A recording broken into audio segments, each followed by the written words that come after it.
মানবতা আর নারীবাদ নিয়ে তো পৃষ্ঠাকে পৃষ্ঠা ভরা। সব জায়গার মধ্যে নারীবাদকে প্রমোট দেওয়া হয়েছে। 2024 শিক্ষাবর্ষের নবম শ্রেণীর ইতিহাস ও সামাজিক বিজ্ঞান বইয়ের 121 নম্বর পৃষ্ঠা পড়লে দেখবেন নারী পুরুষের সমতা কিভাবে শিখিয়েছে। আর এমন কোন ক্লাস নাই যেখানে বেগম রোকেয়াকে নারী মুক্তির অগ্রদূত আর নারীদের মডেল আর আইকন হিসাবে উল্লেখ করা হয় নাই। শরীফার গল্প পুরোটা আমি বলবো না, আপনারা নিজেরাই বই থেকে দেখে নিন। সপ্তম শ্রেণীর ইতিহাস ও সামাজিক বিজ্ঞান বইয়ে কয়েকটা লাইন দেখেন, বাকিটা নিজেরাই সমাধান করতে পারবেন। শরীফার গল্প শুরু করেছেন, ছোটবেলায় সবাই আমাকে ছেলে বলতো, কিন্তু আমি নিজে একসময় বুঝলাম আমার শরীরটা ছেলেদের মতো হলেও আমি মনে মনে একজন মেয়ে। শরীর ছেলেদের মতো কিন্তু মনে মনে মেয়ে, এটাকে হিজড়া বলে না ট্রান্সজেন্ডার বলে? কারণ হিজড়ারা তো কামের লোক, কামের লোক বুঝেন, পুরুষের আছে একটা, মহিলারও আছে একটা, হিজড়াদের মাশাআল্লাহ আছে দুইটা। হিজড়া কিন্তু তারাই বলে, কিতাবুল খুনসা খুলেন, খুনসার সংজ্ঞা কি, যার দুইটাই আছে।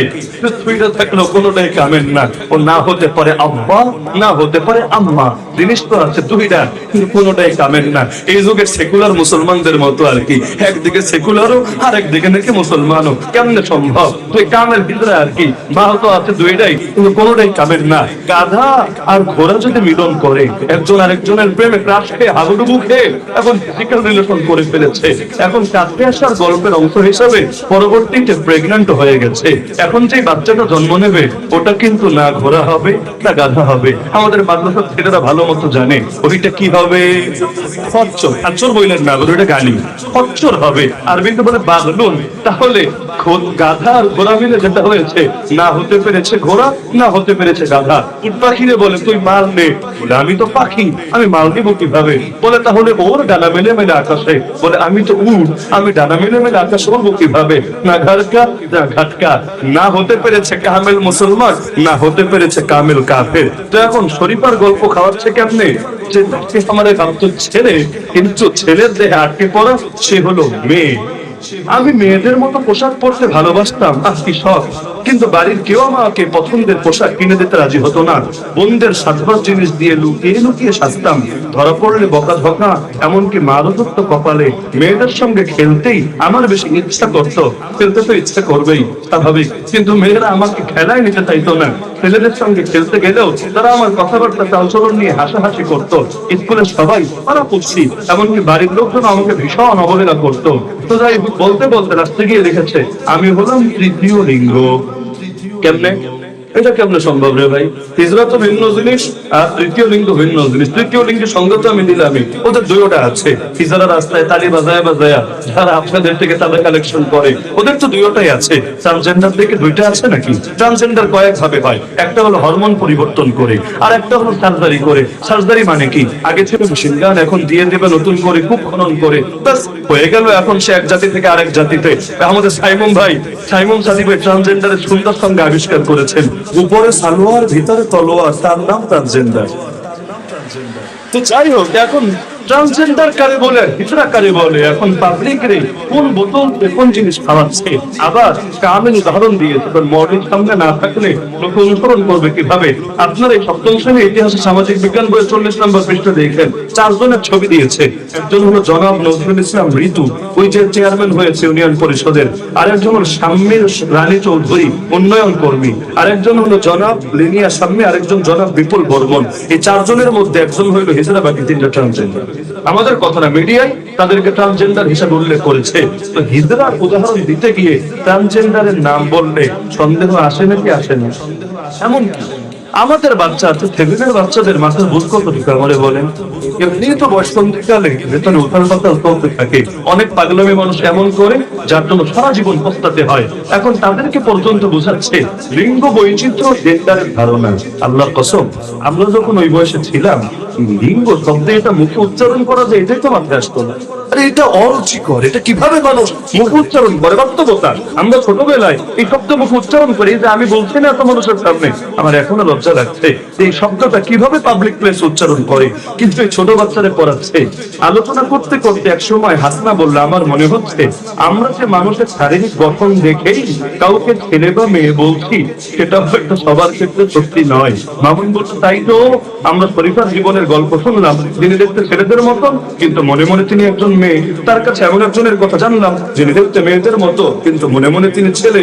বলতে বলতে লাস্টে গিয়ে বলেছে, আমার মনে হচ্ছে আমরা যেমন করে ভাবছি অনেকের চোখে বিষয়টা ভিন্ন হতে পারে। তো এখন সাবা সমাধান দিচ্ছে যে সবার তো নিজের মত, নিজের অনুভূতি, নিজের পছন্দ অপছন্দ প্রকাশের স্বাধীনতা আছে।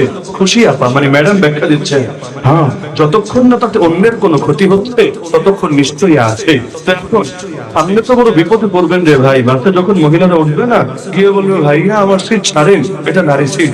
বলবে আরে দেখতে আমাকে পুরুষ মনে হলে কি হবে, আমি তো ছেলের থেকে আটকে পড়া মেয়ে। আবার যখন গিয়ে মহিলা হোস্টেলে সিটের আবেদন করবে, কয়েকদিন আগে করে নাই, মহিলা হোস্টেলে গিয়ে সিটের আবেদন করেছে, আমরা সিট চাই সিট চাই। বলছে আরে তুই পুরুষ মানুষ, মহিলা হোস্টেলে সিট দিয়ে কি করবি? এখন বলে আরে আমি হলাম ছেলের দেহে আটকে পড়া মেয়ে। এভাবে যদি ফাইজলামি দেশের মধ্যে একবার বাস্তবায়িত হয়, জিনার দরজা কিভাবে বন্ধ করবে? তখন তো মাহফিল ও মহিলা প্যান্ডেলে গিয়ে ঢুকে পড়বে, আরে দেখতে ছেলে হলে কি হবে, আমি তো ছেলের দেহে আটকে পড়া মেয়ে। হবে নাকি হবে না? ছোট একটা বাচ্চার মধ্যে কিভাবে অর্থটা ঢুকাচ্ছে এটা নিয়ে আলোচনা করতে চাইলে আলোচনা বড় লম্বা হবে। মজার বিষয় আছে, স্বাধীনতার ইতিহাস বলেছে। স্বাধীনতার ইতিহাস তো 71 সালে না 2024 সালে। তো স্বাধীনতার ইতিহাস বলতে গিয়ে অষ্টম শ্রেণীর ইতিহাস সামাজিক বিজ্ঞান বইয়ে ছবি দিয়েছে ছায়ানট আর রমনা বটমূলের ছবি। ছায়ানট আর রমনা বটমূলের সাথে স্বাধীনতার কি সম্পর্ক আছে? এগুলো স্বাধীনতার কতকাল পরে গিয়ে জাহের হয়েছে। আবার তৃতীয় শ্রেণীর বাচ্চা, বয়স তাদের কত, কিন্তু তৃতীয় শ্রেণীর বাচ্চাদেরকেও পরিচয় করানো হয়েছে মঙ্গল শোভাযাত্রার সাথে, ঢোল তবলার সাথে। আবার ঘর তিন হচ্ছে তুলির ঘর। তোমরা চেনো তুলির ঘর কেমন? ছবি দেখে দেখে শেখো। তাদেরকে প্রথম শ্রেণীর বাচ্চা যাদের বয়স তো 40 বছর নাকি, প্রথম শ্রেণীর বাচ্চাকে শিখাচ্ছে তুলির ঘরে কি কি আইটেম থাকবে। এক পাশে ঢোল তবলা হারমোনিয়াম আর ওই যে এমনি এমনি কি বাজায় দোতারা, এগুলো সবকিছু ঘরের মধ্যে আছে। তো এখন সব পূজা অর্চনা গায়ে হলুদ এগুলোকে সামাজিকতার নামে দেশীয় সংস্কৃতি নামে শেখানো হচ্ছে, কিন্তু ইসলামী বিষয়গুলোকে আড়াল করা হয়েছে। এমনকি আত্মপরিচয়, যে এক ছেলে আরেক ছেলের সাথে কিভাবে কথা বলবে, আমরাও আমাদের বাচ্চাদেরকে তামরিন করাই। এই তুই দাঁড়া, ওর সাথে কথা বল, মাসমুকা তোর নাম কি, তোর বাড়ি কই, ইত্যাদি ইত্যাদি। তারা পয়েন্ট দিয়েছে। আত্মপরিচয় নিয়ে আলোচনা করতে গেলে কি কি করতে হবে জানেন? এটা সপ্তম শ্রেণীর ইতিহাসে সামাজিক বিজ্ঞান বই 18 পৃষ্ঠা। নাম, বয়স, লিঙ্গ, পরিবার, পছন্দের খাবার, পছন্দের পোশাক, পছন্দের খেলা আর শখ। ধর্মের কোন স্থান নাই এতে, কারণ এখানে লিখেছে ধর্মকে যদি এখানে স্থান দেয় বৈষম্য তৈরি হবে। অথচ একজন আরেকজনের সঙ্গে কথা বলতে গেলে ধর্মকে টানে নাকি টানে না? অবশ্যই টানে। এমনকি বাচ্চাদেরকে গত বছরে যেখানে সালাম ছিল, একজন আরেকজনকে দেখা হলে কি বলবে? আসসালামু আলাইকুম রাহমাতুল্লাহ, এরপর ছিল গুড মর্নিং। এই বছর সালাম বিদায়, হ্যালো রাজু, হ্যালো শিলা, এগুলো ঢুকিয়েছে বাচ্চাদের বইয়ের মধ্যে। এমনকি গত বছর আলিয়া মাদ্রাসার বই, ইবতেদায়ী ক্লাসের বইয়ে সেখানে বিষয়টা ছিল এরকম যে কিছু হুজুর ছেলে মেয়ে মানে বাচ্চাই তো, কিন্তু মেয়েরা হিজাব পরা, ছেলেদের মাথায় টুপি, গায়ে জামা। আর ম্যাডাম যিনি তিনিও হিজাব পরা, পরিপূর্ণ পর্দায় আবৃত। তিনি এসে কথা বলছেন আসসালামু আলাইকুম, ওয়ালাইকুম আসসালাম রাহমাতুল্লাহ, গুড মর্নিং, গুড মর্নিং ইত্যাদি। কিন্তু এই বছর সবগুলো বেপর্দা বানিয়েছে, বাচ্চাদের মাথায় টুপি নাই, মেয়েদের মাথায় হিজাব নাই, আর ম্যাডামেরও কিছু নাই। এখন এসে আসসালামু আলাইকুম বা আলিয়া মাদ্রাসায় গুড মর্নিং গুড মর্নিং। তো যেহেতু আলোচনার টাইম শেষ, এজন্য আমি এই কথাকে বাড়াচ্ছি না। আমি যদি উদাহরণ দিতে চাই, আরে কত ডজন উদাহরণ লাগে দিতে পারবো, কিন্তু এগুলো দেখে যথেষ্ট কিনা।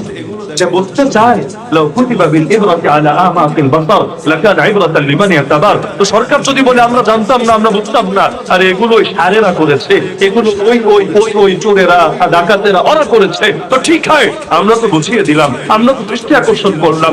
এই কথাগুলো অন্য কোনো মাহফিলতে বলতাম না। তো জায়গাটাই যেহেতু কাজের বাজার, তো সুতরাং এখান থেকে অস্পষ্ট চিন্তার ছড়িয়ে লাভ হবে না, স্পষ্ট ভাবে পয়েন্টে পয়েন্টে ধরিয়ে দিলাম। না হলে এগুলো আমার এখানে তুলে ধরার দরকার কি? কিন্তু তুলে ধরার পরও যদি না মানে, তাহলে বুঝতে হবে সরকারি চায় আমাদের বাচ্চাগুলোকে বেঈমান বানাতে।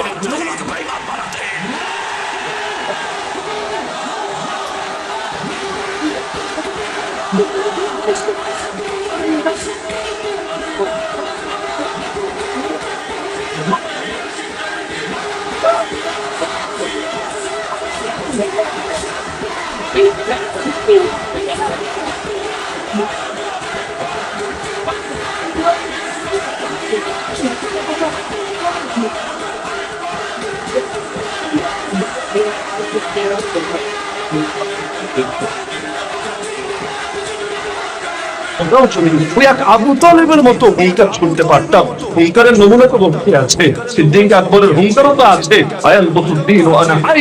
কিন্তু এক অমুসলিম আবু তালেবের মতো যদি বলতে পারতাম, সব দুনিয়ার ফাতিহা, সব দুনিয়ার তাগুতেরা, তোরা যতই চেষ্টা করিস না কেন, তোদের ষড়যন্ত্র কোনোদিনও বাস্তবায়ন করতে পারবে না। যতদিন একজন মুসলমান দুনিয়ার চিন্তা থাকবে, 180 কোটি তো তোর ইমান, যতদিন একজন মুসলমান চিন্তা থাকবে, তার ধমনীতে রক্ত প্রবাহিত থাকবে, তার ভেতরে প্রাণের স্পন্দন থাকবে, ততদিন তোদের বুদ্ধি এজেন্ডা কিছুতেই বাস্তবায়িত হবে না। ততদিন তোরা বাবরি মসজিদকে যেভাবে রাম মন্দির বানিয়েছিস, আমাদের প্রথম কেবলা আর রাষ্ট্রকে কিছুতেই টেম্পল বা সুলাইমানি মন্দির বানাতে পারবে না। বাংলাদেশের মতো সংখ্যাগরিষ্ঠ মুসলিম দেশে তোদের পশ্চিমা বিশ্বের এই লক্ষ্য চাহেলিয়াত কিছুতেই চাপিয়ে দিতে পারবে না। চান দেওয়া লাগলে চান দেবো, মাল দেওয়া লাগলে মাল দেবো।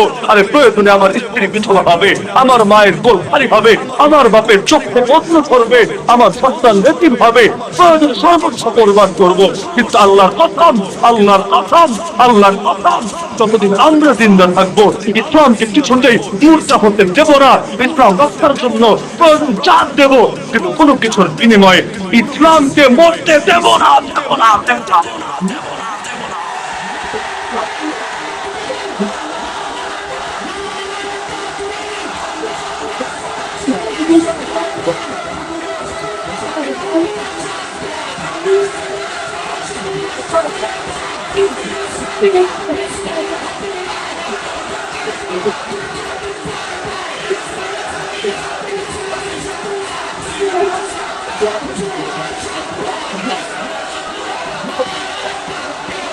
আল্লাহ রাব্বুল সাল্লাল্লাহু নাই, কিন্তু তার উম্মত আজও বেঁচে আছে। খাইবার খাইবার ইয়া ইয়াহুদ জাইশ মুহাম্মদ সাওফা ইয়াউদ। শুরুতে আমি খুতবায় পড়েছি, নাহনুল্লাযীনা বায়াউ মুহাম্মাদা আলাল জিহাদি মা বাকিনা আবাদা, ফানা ফিল্লাহি তাহমিন বাকা তারাজ ভর है, जिसे मरना नहीं आता उसे जीना नहीं आता, वमा अलैना इल्ला अल बलागुल मुबीन। व आखिर दावाना अनिल हम्दुलिल्लाहि रब्बिल आलमीन।